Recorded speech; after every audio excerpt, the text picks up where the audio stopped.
Ladies and gentlemen, we are back at it again with another Wuthering Waves 3.5 drip marketing video. And this one is going to be for the other character, the sister, the other half, the other pea in the pod, because we've got Suisui over here. And, well, let's just be entirely honest.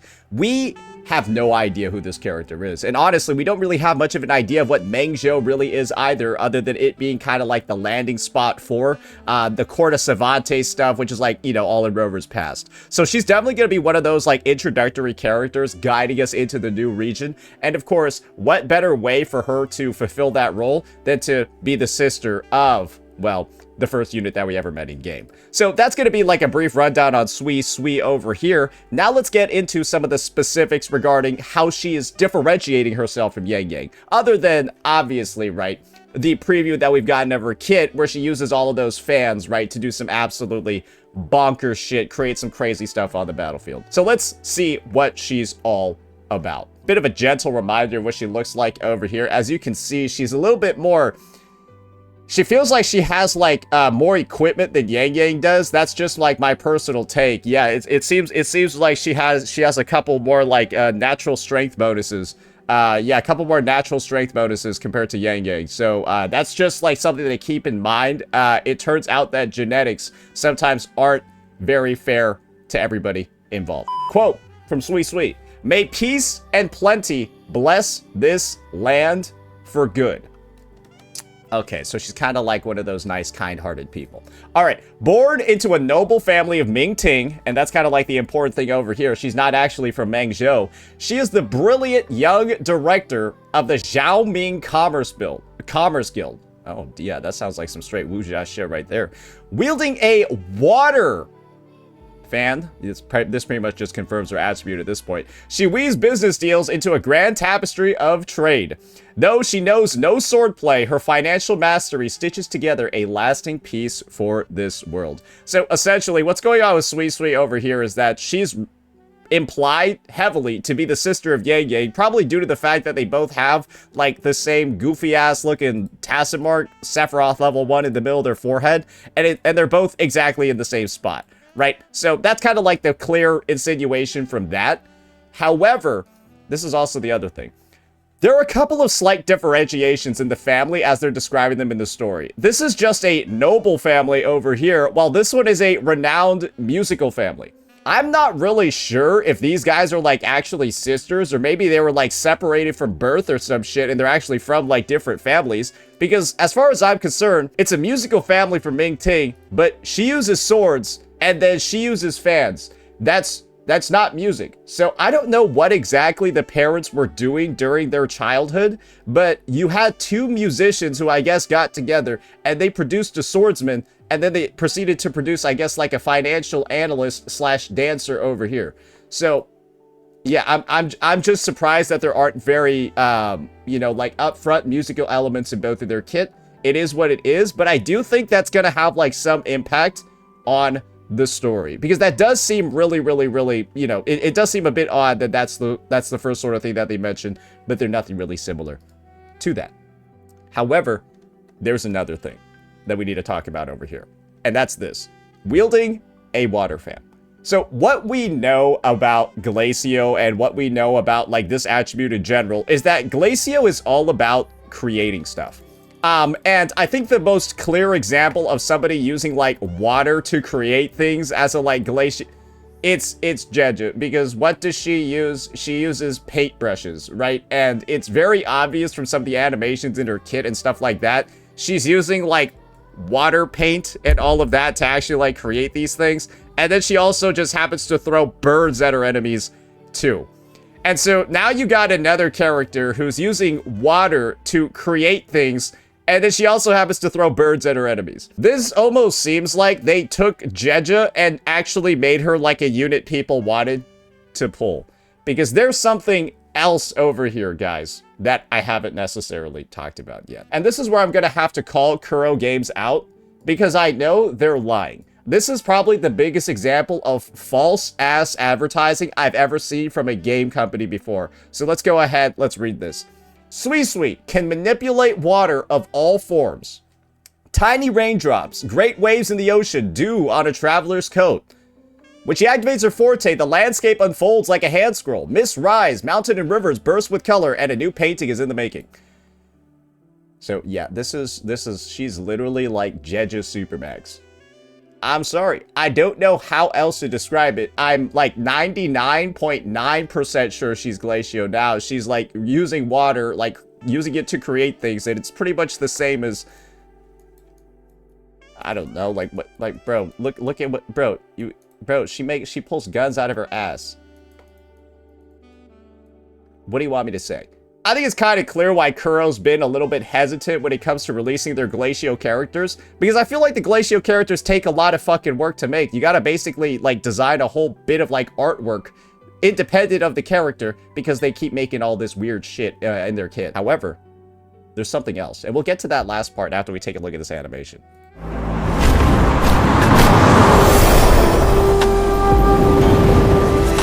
So yeah, as you can see, this is like one of the most artwork inspired kits we've ever seen.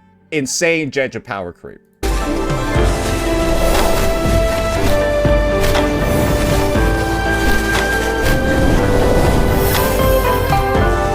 She looks like she's having fun. But let's read this line. On battlefields, she wields a water fan to command spirit birds to attack. And with the flick of her water sleeves, she conjures up mist to aid her. She is graceful and lethal. You want to know what I have an issue with over here when it comes to this description over here? This last word. I bet you. I will make a bet with Kuro Games right now. This bitch does no damage. Bro, this is what her kit looks like. Are you telling me this is a lethal kit that does damage? Look at this. Lethal.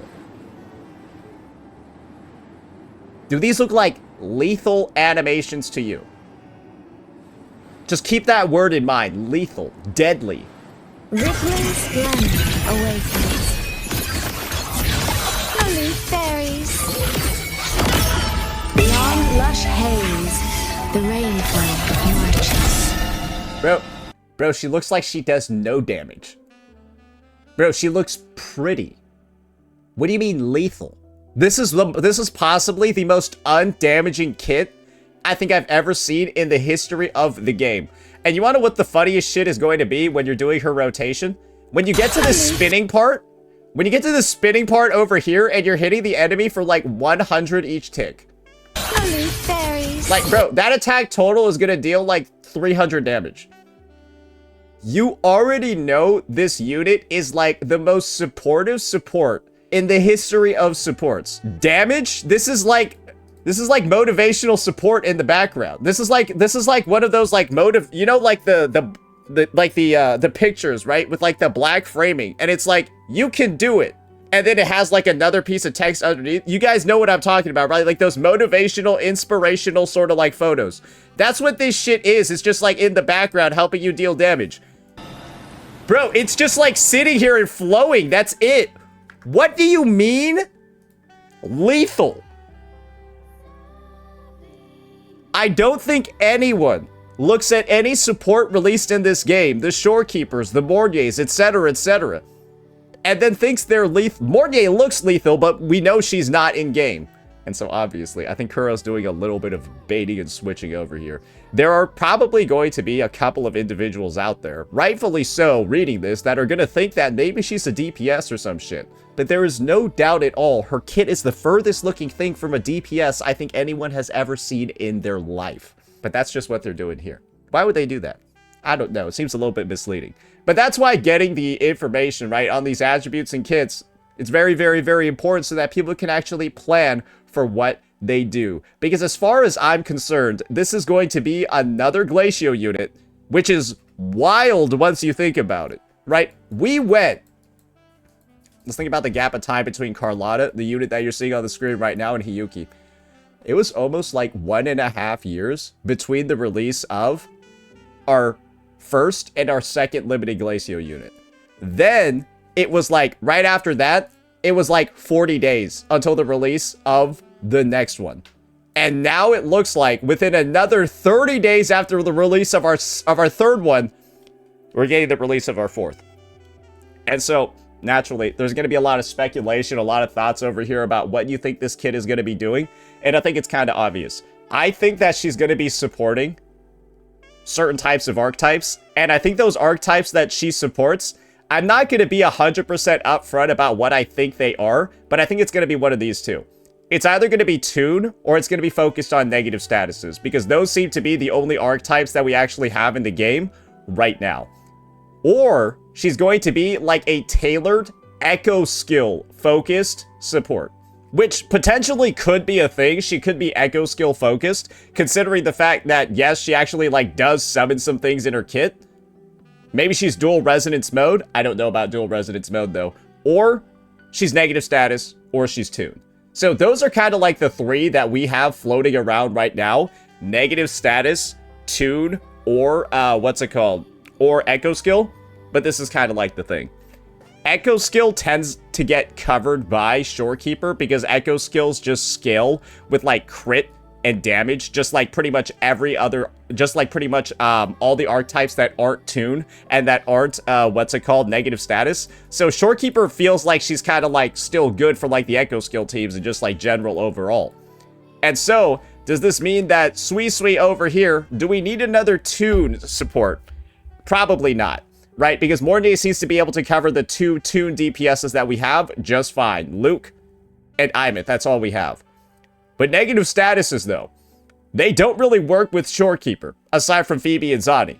They don't really work with Mornier at all because they're just not made for her. And we still only have one negative status support in the form of Chisa, as she still doesn't even work for one of the teams. So it's kind of like negative status does seem like the one archetype that actually needs more help. Because think about it this way. We've got, right now, 4 actual negative status teams in the game. 4 of them. Spectro-Frazzle, followed by Aero Erosion, followed by Fusion Burst, and then Glacio Chafe. And we have 1 tailored negative status support with 4 fucking archetypes. And by the way, this is going to be the shittiest part of it all. With the 1 support that we have, and don't worry, I did this on somebody else's account, so it's like, I'm not a tourist. We only have 1 Vigor on Chisa and End State Matrix, with 4 negative status teams. So, if you want to play a best-in-slot negative status team, you can only play 1 of them in End State Matrix. And the rest of the 3 are going to get, like, fucked over in some way. Your card's going to have to use Arrow Rover. Your Yuki's going to have to use Mornier Lene, right? Your Imit's going to have to use Mornier Lene. That's funny how that one works, right? You have to pick and choose. And it's currently not a very fun situation for any negative status team owner right now to go into end state and feel like you have half the number of teams playable than the Toon teams or not even Lupa teams, but like the Shorekeeper teams and stuff like that. And it's kind of fucked up. And who knows? Maybe Chisa's Vigor gets increased.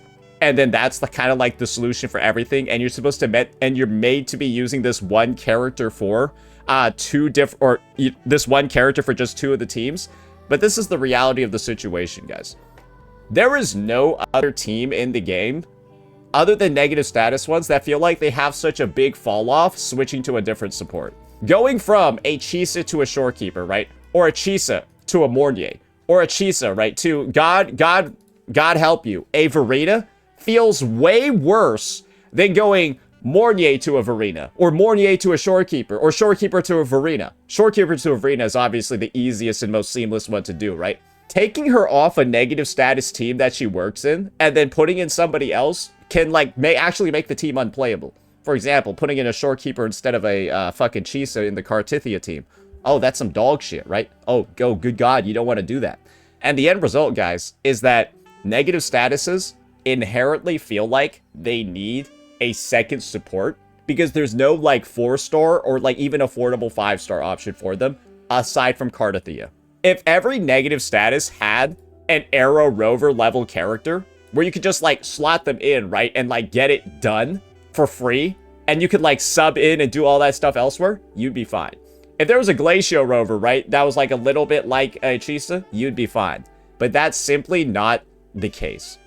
And so, my money is on, and let's just be honest here, negative statuses getting supported a little bit more and actually finally getting their second support. because they've shit out so many negative status teams in the past, like, year. It's unreal. It doesn't make any sense because, guys, we still have 2 more negative statuses. Guys, we still need to flesh out Electro Flare, which is the Electro damage over time negative status that we all thought Lucilla was going to be. Boo Ling's currently the only Electro Flare character in the game. And, like, maybe she'll work as a support, but, like, you don't really know, right? It kind of just seems like it was thrown in there for fun. We still have the Electro Flare DPS that needs to come out, and they're probably going to want some negative status support. And they're probably going to want Chisa, because Chisa has literal specific interactions with how the Electro Rage, Electro Flare debuff actually works. So that's a thing too. And then guess what? Chisa applies Havoc Bane. Where's our Havoc Bane DPS? And that's what a lot of people think Yang Yang could potentially be, right? A Havoc Bane DPS. That hasn't been released in the game either. So yes, there are still 2 of them left, and we have 1 support with 1 Vigor. And this happens to be a support unit released in the first update of the patch, or of the region. Guess who was the support unit released in the first update of the region? Mornier. And guess what Mornier does? She just supports the entire Toon archetype. And so, I think the release of Suisui over here basically insinuates what the archetype of our next region is going to be. And let's be entirely real here. Is it probably negative statuses? Could be. Or we still go back to Echo Skill and Toon. But one thing is for certain. When you release 1, 2, 3, 4 negative status units in less than 4 months. I think it's 4 negative status units in 5 months, and we haven't gotten any new supports. Something has to give. And just realistically, negative statuses right now are currently like some of the most like difficult team building that any person with like a built out roster can do right now, because your resources are stretched super fucking thin, and it feels like a lot of stuff doesn't actually make a lot of sense right now. That's gonna be my personal take over here. And the good news is, guys, is that Wuthering Waves 3.4 is kind of a short patch, right? It's not the longest one ever. That's why we're getting so much news about the drip. That's why we're getting so many leaks, all of that stuff happening very soon right now. And I think that one of like the things that always occurs when a new region moves over is that there's always a bit of like a shift in the meta, right? As we all saw when Cart came out in 2.4, and then of course these 2 units in 3.5. So my personal take is that this patch usually ends up being one of the most pivotal ones ever with some of the most meta things that we've had. So keep your eyes tuned, because I think what's clear about at least Wuthering Waves 3.4 at the very least, right, compared to 3.5, is that this is potentially one of the most skippable patches that we've had in the history of the game. You got Cart's banner coming up. Lucilla's like, you shouldn't really pull her unless you have Hiyuki.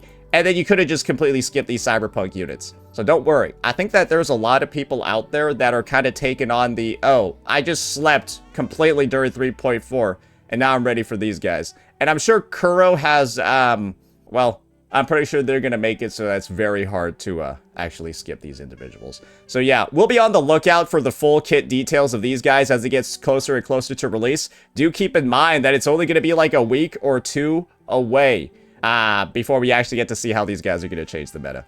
So yeah, that's going to be it for this one, ladies and gentlemen. Suisui is here. And she's probably going to be, if I had to make a guess between the 2, of who you should be pulling or who you should be saving for, this is going to be my take.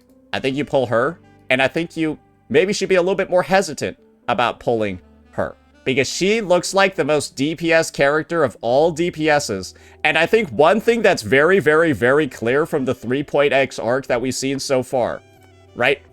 Looking at all of these units, guys, the most skippable units in 3.x were the DPS ones. I think any person is fine skipping 1 or 2 of these characters. Of the 3 that I listed out over here, you are perfectly fine, like, skipping one of these and, like, grabbing, like, other stuff instead. Like, if you had a Galbreda, no need to ever pull Imeth. Yeah, if you had a Galbreda for 2.7, no need to ever pull Imeth. If you had a Cart, no need to ever pull Sigrika, right? If you have a Carlotta that you're still using, you had no reason to ever pull Hiyuki. So I'm not saying that you should have. I'm not saying that was what you should have done. I'm saying that your account isn't like broken. You're not bricked. You can't like, you're not like skipping out on content if you skipped one of the 3.x DPSs. You're pulling these characters mostly because you like them, you like how they look, not because it's like, oh, they were like must pull fucking mandatory shit that I needed. However, the people that do feel like kind of like mandatory must pulls are these units, right? Because there are some mandatory must pull feeling units in the update. It's not the DPS ones, it's these guys. It's these guys. And so, this is kind of like my bet of, well, who do we think are the Linné and Mornier of Mengzhou? I don't think she's going to be a Linné or Mornier. That's my I don't think Yang Yang SP is going to be the Linné or Mornier. I think she might be, though. I think she might be 1P in the pod. And that's the benefit of being able to do a 2020. Who could have thought the best units in the 3.x arc would be the first ones ever released? Because, guys, these guys didn't seem that good when they launched, right? These guys didn't seem that good when they launched, and they got a lot better with time. That'll be my take on this situation, and of course, your future planning as you head into version 3.5 and beyond. I know this one got a bit more deep into like kind of like the speculation and stuff like that, but when stuff is confirmed, you get to have a little bit of fun with it. So my personal take is, you should probably pull this girl. Another important thing to think about when it comes to this whole negative status support need is this. Chances are you're somebody that pulled this unit, and, well, this unit. You probably pulled Gyuki, Imeth, and Cardathea. Reasons being very simple. They're the main pushes that we've had in this game. 2 Sentinel Resonators, and then the Anniversary unit. And they're all negative status-oriented DPSs that want Chisa on one of their best-in-slot teams. With only one Chisa in the game, and assuming you have those 3 characters, which you likely do because they're, again, the most popular ones ever, somebody is getting fucked in this situation. It's either Hiyuki or it's Imeth, and for most people, it's Cart because they just stopped playing her. And I feel like for a lot of people, the reason why they stopped playing her could be the fact that they don't like playing her anymore, but it could also be that they don't have enough Chisas to go around, and that Chisa's busy in this team, or that Chisa's busy in this team. And guys, you can kind of see what the play is from Kuro. Just drop that negative status support that perfectly fills in this hole in your roster that Kuro intentionally made, and that hole only exists if you just happen to pull the most popular units the game ever made. I wonder who's going to be a victim of this. Man, I wonder who really wants that negative status support. Man, I wonder who is in the same situation that we're all in, because that is the reality. And I'm pretty sure this is a struggle that a majority of the player base actually has. Because I wouldn't be surprised if a majority, literally over 50% of players, own these 3 units. Because to imagine otherwise is just like kind of crazy when you know that these are the most popular ones we've had ever. So yeah, that's my personal take. And you can kind of see with the logic that's being put out right now, and the rapid release Kuro's had over the past 3 months. Remember, 4 DPS characters, 4 negative status units in like 4 months. You can kind of see what has to give here. Let me know what you all thought. Peace out.